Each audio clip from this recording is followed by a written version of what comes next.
თქმა უნდა ოპოზიციამ გაწყვეტილებას მიიღოს. ეხლა წავიკითხე ინტერპრეს ნიუზზე დევს მე ხატია თქვენთან გადმოვალ და ყოველს პასუხი მაინტერესებს მაგ შეკითხვაზე, მაგრამ ვოლსკის განცხადება წავიკითხე რომ მაინც იმედი მაქვს რომ ერთპარტიული არ იქნებაო და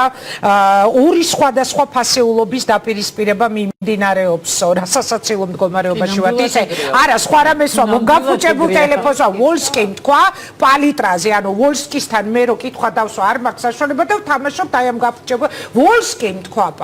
პალიტრაზე რა კონგლომერატიო შეიყარაო ერთი შეხედეთო ქართული ოცნების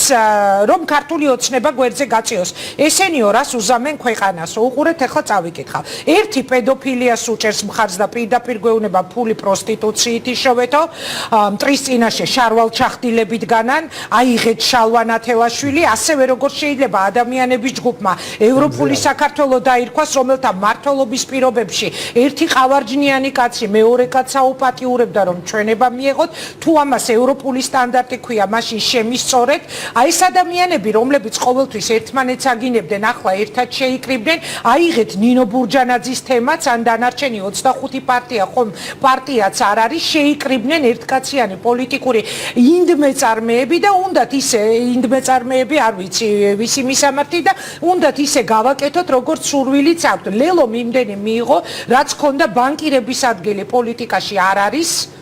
ბიძინა ივანიშვილის ბანკი ალბათ არ გაახსენდა გიავოლსკის ამას რო ამბობდა იმ უხსენებია იმ ბანკირების ვისაც ხალხთან აქვს საქმე ამბობენ ბიძინაც ხომ ბანკირია ქართულ ბანკი იპოთეკურ სესხებს არ გასცემდა მთლიანად დახმარებებს და უშუალებელ პროექტების კეთებაზე იყო არის გადასული რომელიც ქვეყანას სჭირდება შეკითხვა შეიძლება ჩემთან ვოლსკი სად მუშაობდა ბატონო ხო არ გახსოვთ ერთ ხათმირებზე რომ დავდიოდოთ არ ემახსოვრება მაგრამ რაზე